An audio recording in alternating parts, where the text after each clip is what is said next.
menunjukkan judi sama minuman keras, narkoba itu bahaya sekali.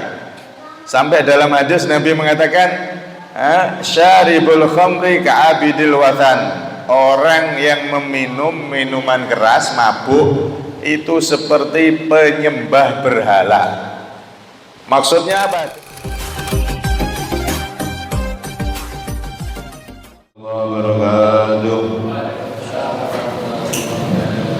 Fatih bin dalam fatih sabana fatih bin dalam kutub zaman fatih bersama syekhna fatih sibah ila hadratin nabi sallam al-fatihah. Ana min maliki yawmiddin iyyaka na'budu wa iyyaka nasta'in ihdinas siratal mustaqim siratal ladzina an'amta 'alaihim ghairil maghdubi 'alaihim waladdallin. Bismillah walhamdulillah wassalatu wassalamu ala rasulillah Sayyidina Muhammad bin Abdullah wa ala alihi wa sahbihi wa man wala wa la hawla wa la quwwata illa billah. Rabbi syrah li sadri wa yassir li amri wa hlul 'uqdatam min lisani yafqahu qawli wa saddid lisani wa hdi qalbi bi haqqi Sayyidina Muhammadin nabi sallallahu alaihi wasallam. Dusturakum ya ahla dargi wa ya ahla batin wa ya ahla nabati wa ya ahla nur, amma ba'd. Hadirin jamaah semua yang dirahmati oleh Allah subhanahu wa ta'ala, alhamdulillah Allah subhanahu wa ta'ala mengizinkan dan mentakdir kita semua untuk bisa hadir di majlis ilmunya Nabi sallallahu alaihi wasallam yang dikatakan oleh beliau, huduru majlis ilmin afdalu min ibadati mi'ati sanah, kama qala Nabi sallallahu alaihi wasallam. Hadirnya kita sekali di majlis ilmu yang semacam ini, jika diterima oleh Allah subhanahu wa ta'ala, maka itu lebih baik daripada kita ibadah selama 100 tahun. Semoga kumpulnya kita ini karena Allah, karena Rasulullah, karena untuk menghidupkan ilmu Nabi Muhammad, sehingga majlis ini diterima oleh Allah, dan kelak kita di akhirat dikumpulkan bersama Nabi Muhammad sallallahu alaihi wasallam. Dan semoga kita semua diberi umur panjang, sehat walafiat, terkabul segala hajat, serta setelah itu diberi kesempurnaan husnul khatimah. Amin Allahumma amin. Hadirin semua yang dirahmati oleh Allah subhanahu wa ta'ala, kita sampai pada qala al-musannif radhiyallahu anhu wa nafa'ana bi bid-darin amin. Wal wajibu utawi kang aran wajib iku ma perkara wa ada kang wis janji sapa Allah Gusti Allah fa'ilahu ing kang nglakoni ma bithawabi kelawan ganjaran, wa tawa'ada lan wis ngancam sapa Allah tarikahu ing wong kang ninggalake ma bil iqabi kelawan siksaan. Di sini beliau setelah menerangkan tentang inti isi daripada kitab beliau, yaitu perkara-perkara ilmu-ilmu yang wajib dipelajari dan diajarkan. Kemarin sudah kita bahas. Pertama yaitu ilmu fikih, yang inti sari fikih adalah tentang rukun Islam, ada 5 poin. Yang kedua ilmu tauhid, yang mana inti sarinya adalah rukun iman, ada 6 poin. Dan yang ketiga ilmu tasawuf, atau bisa juga disebut ilmu akhlak, yang mana inti sarinya ada 10. 5, 6, 10, 21. Inilah ilmu perkara-perkara yang harus kita ketahui, wajib kita ketahui. Kemudian di sini beliau melanjutkan menerangkan tentang apa itu wajib. Wajib yaitu sesuatu yang Allah menjanjikan, ma wa'adallahu fa'ilahu, pada orang yang melakukannya bisawabi dengan pahala. Wa tawa'ada, dan Allah mengancam tarikahu, kepada yang meninggalkannya, bil iqabi, dengan siksaan. Wajib yaitu segala sesuatu yang Allah menjanjikan pahala bagi siapa saja yang melaksanakannya, dan Allah mengancam siksaan bagi siapa saja yang meninggalkannya. Ini definisi wajib. Karena itu ulama usul fikih niku membagi al-ahkam asy-syar'iyyah khamsatun. Hukum-hukum di dalam Islam ini ada 5. Pertama adalah wajib. Wajib, sesuatu itu bisa dihukumi wajib jika ma talabahu syari' talaban jaziman. Jika ada dalil dari Al-Quran ataupun hadis yang mana memerintahkan dengan perintah yang kuat, niku dadi wajib. Nek perintahnya kuat dadine wajib. Kalau ada sesuatu yang diperintah tapi perintahnya itu tidak kuat, perintahnya lemah, niku jatuhnya menjadi sunnah. Sebaliknya kalau ada larangan, larangannya kuat, niku jadinya haram. Contoh judi dan lain-lain. Kalau larangannya itu tidak kuat, lemah, maka jatuhnya makruh. Contoh seperti kencing berdiri dan lain-lain. Kalau tidak ada larangan, tidak ada perintah, maka jatuhnya mubah. Inilah yang dikatakan al-aslu fil asya al-ibahah. Segala sesuatu itu hukum aslinya adalah mubah. Mubah itu boleh dilakukan, boleh ditinggalkan. Dilakukan atau ditinggalkan sama saja, enggak dapat pahala, yang enggak dapat dosa. Itu hukumnya mubah. Mubah ini segala sesuatu aslinya adalah dihukumi mubah. Sampai ada perintah melaksanakan, kuat jadi wajib. Perintah melaksanakan, perintahnya biasa enggak kuat jadi sunnah. Sampai ada larangan, larangannya kuat jadi haram. Larangannya enggak kuat alias lemah jadi makruh. Ini hukum Islam. Jadi saya ulangi, wajib niku dilakoni dapat pahala, ditinggalkan dosa. Sunnah dilakoni pahala, ditinggalkan tidak apa-apa. Kemudian yang haram, haram niku dilakoni dosa, ditinggalno dapat pahala. Makruh dilakukan ndak apa-apa, enggak dosa, ditinggalkan dapat pahala. Mubah yang kelima, dilakoni nopo ditinggalno padha wae, ya enggak dosa, ya enggak dapat pahala. Nah, ini ada 5 hukum dalam syariat Islam, dalam ajaran Islam. Pertama, wajib. Wajib ini tadi dilakukan dapat pahala, ditinggalkan dapat dosa. Maka ini contohnya banyak, sholat 5 waktu, puasa Ramadan dan seterusnya, ibadah-ibadah yang wajib nih.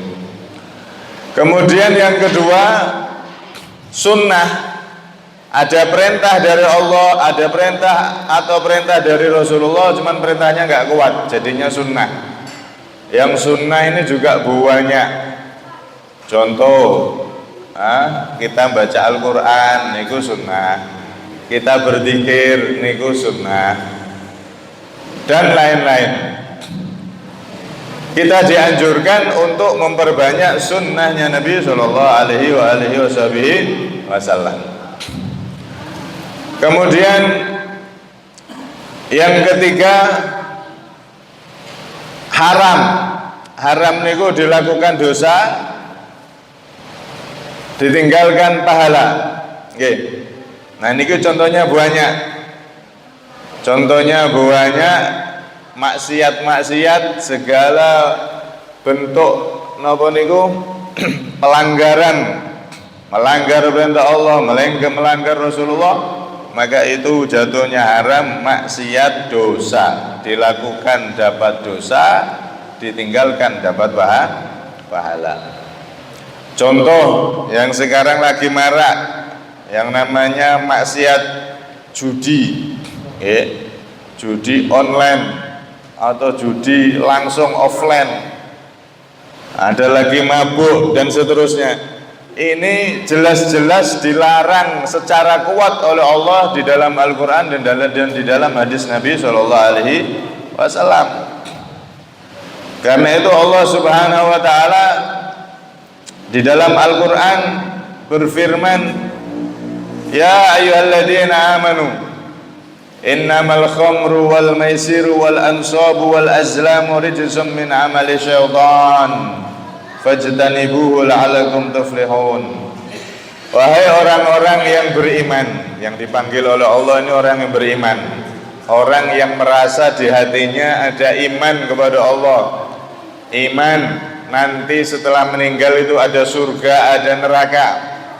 Kalau orang yang di hatinya nggak ada iman, maka nggak usah dengarkan ini. Tapi kalau orang merasa di hatinya iman sama Allah, iman setelah kehidupan ini ada surga, ada neraka, maka dengarkan ini. Himbauan kasih sayang dari Allah Subhanahu Wa Taala. Innamal khamru wal maisiru wal ansabu wal azlam. Sesungguhnya minum-minuman keras, baik yang berupa cairan ataupun pil, narkoba, sabu-sabu dan lain-lain, semua yang memabukkan itu haram. Wal maisir dan judi, baik yang langsung ataupun online, wal ansabu dan sesembelihan untuk berhala. Ansab niku sebetulnya batu besar tempat menyembelih orang jahiliyah. Mereka nyembelih di situ untuk persembahan berhala. Kalau bahasa sekarang niku sajen. Sajen agar panen raya, sajen agar ini, agar itu. Kadang-kadang dibawa ke tengah lautan. Makanan-makanan dibuang di tengah lautan. Yang seperti itu tidak diperbolehkan oleh Allah SWT. Wal azlam, dan juga mengundi nasib. Nek napa niku mereka pakai gelas zaman jahiliyah niku diundi. Ini kalau mau berangkat ke luar negeri hari ini bagus apa enggak? Mereka mengundi. Kalau bagus, kalau dilakukan. Maka yang seperti itu semua rijsun min amali syaitan. Adalah perbuatan keji daripada perbuatan setan. Fajtanibuhu la'alakum tuflihun. Jauhilah kalian wahai orang yang beriman, la'alakum tuflihun, agar kalian itu menjadi orang yang beruntung. Al-Imam Al-Baghawi mengatakan, dzakara al-ansab wal azlam lidalalah ala annahuma mithluhuma fil hurmah wasyararah. Liqaulihi alaihi salatu wassalam syaribul khamri ka'abidil watan. Di sini Allah menyebutkan al-khamru wal maisir. Ini hukumnya haram. Wal ansab wal azlam. Ansab sama azlam ini persembahan untuk berhala dan mengundi nasib. Ini dua ini syirik, kufur. Yang dua haram, yang dua kufur. Perbuatan orang-orang yang tidak beriman yang dua niki. Kalau yang dua ini judi sama khamr itu haram tapi nggak sampai kufur. Kenapa di sini ada dua hal yang satu haram nggak sampai kufur, yang dua ini kufur, haram plus kufur. Kok disejajarkan oleh Allah, menunjukkan judi sama minum-minuman keras, narkoba itu bahaya sekali. Sampai dalam hadis Nabi mengatakan, syaribul khamri ka'abidil watan. Orang yang meminum minuman keras, mabuk, itu seperti penyembah berhala. Maksudnya apa? Dalam merugikan dirinya. Wong niku nek wis mabuk kehilangan akal. Kalau sudah seperti itu, bisa merkosa plus bunuh, melakukan ini, melakukan itu, semuanya dilakukan. Beda kalau orang yang nggak mabuk. Orang yang nggak mabuk mungkin kalau dia melakukan kriminal mungkin satu, merkosa aja, nggak bunuh, atau bunuh aja, nggak merkosa, ngerampok aja. Maksudnya masih bisa pilih-pilih. Tapi kalau orang itu sudah mabuk nggak bisa pilih-pilih, semuanya dilakukan. Makanya dalam riwayat disebut ummul khaba'ith, orang yang mabuk itu mereka melakukan induk daripada kemaksiatan. Kalau sudah induk kemaksiatan berarti hampir sama dengan seperti orang menyembah berhala di dalam dia merugikan dirinya. Naudzubillah min dzalik. Karena itu jangan sampai kita, anak-anak kita jadi pecandu-pecandu narkoba. Naudzubillah min dzalik. Kemudian wal maisir, judi disejajarkan dengan perbuatan syirik, menunjukkan luar biasa ini dampaknya. Bahaya, benar-benar bahaya. Sampai jenengan ayo ngikuti, tapi nggih. Ada berita oknum polisi, yang perempuan polisi, yang laki-laki polisi. Yang perempuan wis resign, maksudnya dia keluar dari kepolisian, cuti pensiun awal nggih. Bahasanya resign pono-pono iku karena ngurusi anak. Laki-laki masih jadi polisi. Kecanduan lah judi online. Akhirnya yang perempuan si istri ini saking sumpeke, singkat cerita sampai suaminya dibakar, ditali, beli bensin, suaminya ditali, beli bensin, bakar hidup-hidup. Subhanallah. Ini kerusakan yang terjadi gara-gara perjudian itu luar biasa, sampai istri bisa bunuh suami, atau mungkin sebaliknya suami bisa bunuh istri. Ada yang gantung diri karena sudah ketagihan judi online, utangnya sudah terlalu banyak, pusing, stres, gantung diri. Ini kan menjadikan apa? Orang itu mendekati kekufuran. Wong niku nek bunuh diri merasa itu perbuatan yang halal diperbolehkan. Solusi dia istihlal itu merasa boleh. Saya sudah pusing, sumpek, saya bunuh diri. Kalau ada keyakinan istihlal, merasa boleh bunuh diri atau boleh membunuh suami, boleh membunuh istri karena sudah jengkel seperti itu, maka ini jadinya masuk kepada kekufuran nanti kalau sudah istihlal, merasa itu diperbolehkan oleh Allah Subhanahu wa taala. Naudzubillah min dzalik. Karena itu di sini disejajarkan sama Allah akan terjadi kerusakan yang luar biasa.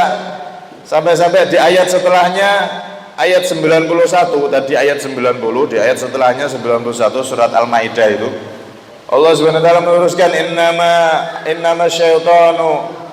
innama yuridu syaitanu ayyuqi'a bainakumul adawata wal baghdha'a fil khamri wal maisir wa yasuddakum an dzikrillah wa anis shalah falantum muntahun. Sesungguhnya setan itu menghendaki menimbulkan permusuhan, perpecahan di antara kalian melalui fil khamri wal maisir, melalui narkoba, minuman keras dan perjudian. Kalau sudah narkoba, judi ini merajalela, sudah akan pecah itu. Keluarga pecah, bahkan kalau sudah mabuk judi itu bisa masyarakat golongan satu sama golongan lainnya tawuran, goro-goro mabuk, goro-goro kalah judi dan seterusnya. Bahkan bisa pecah suatu negara kalau perjudian dan minum-minuman keras dibiarkan. Karena itu ini musuh untuk kita semua, lebih-lebih kita umat Islam. Judi, minum-minuman keras, narkoba itu kalau dibiarkan sangat berbahaya. Baik judi secara online melalui HP ataupun judi secara langsung. Baik judi yang skala besar, totoan ini gede, atau yang kecil cuman dapat rokok atau apa. Semua jenis judi itu merusak. Naudzubillah min dzalik. Karena itu kalau ada orang main HP kok mojok-mojok, nek dicedhaki enggak gelem mojok-mojok, wah iki alamat iki wong kecanduan judi online. Hati-hati nggih. Jangan sampai anak kita lebih-lebih yang sudah besar-besar niku kecanduan narkoba ataupun judi, baik langsung ataupun online tadi itu. Periksa itu HP anak-anak kita, jangan sampai anak kita ternyata dikendalikan oleh HP, akhirnya jadi generasi yang rusak. Naudzubillah min Ini contoh-contoh perkara-perkara yang diharamkan karena perintah dari Allah, larangan dari Allah itu sangat kuat dan jelas. Judi, mabuk dan lain-lain itu di Al-Quran banyak, di hadis juga banyak.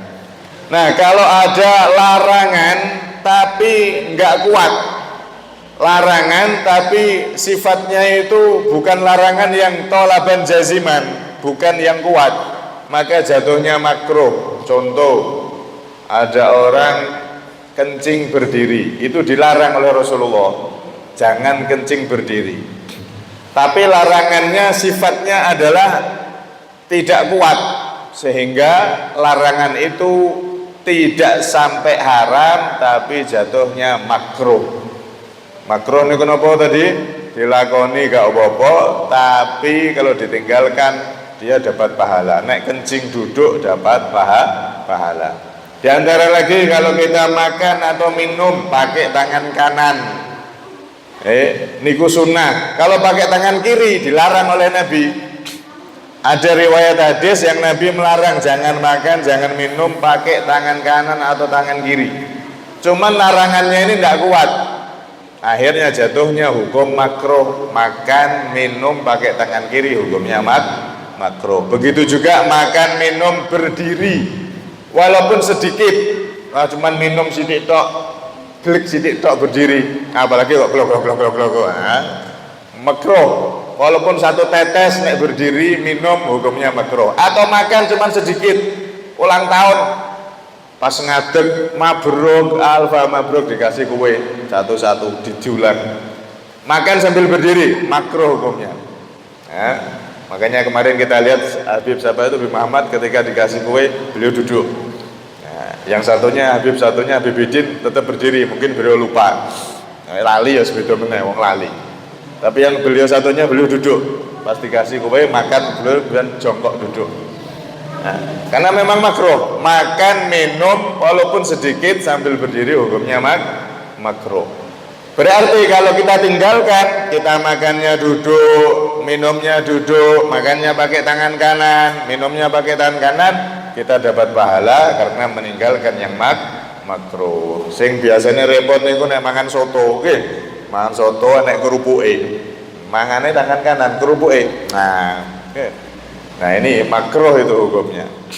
Kemudian diantaranya lagi yang makruh adalah sisiran, pakai sisir yang sudah rusak. Sisir ini kan enten ngampun niku sisirnya itu kayak jari-jarinya itu, kalau ada yang protol walaupun satu itu makruh sudah dipakai. Tuku sisir yang anyar. Apalagi kok protol loro, protol setengah, wah itu sangat makruh sekali. Karena bisa di dalam riwayat itu bisa menjadikan fakir, bisa menjadikan miskin, gara-gara sisir yang sudah nggak sempurna, sudah terpotong, sudah putus jari-jari sisirnya tadi itu. Kemudian diantaranya lagi yang makruh yang sering dilakukan adalah napa niku? Ini yang sulit kita lakukan, al-intial qaiman.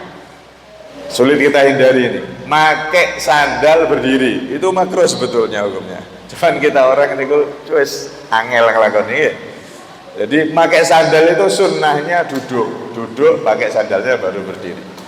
Subhanallah, kita kadang-kadang nggak ngelegewa, belum tahu ataupun sudah tahu tapi ya wis angel nggo sandal mek lungguh.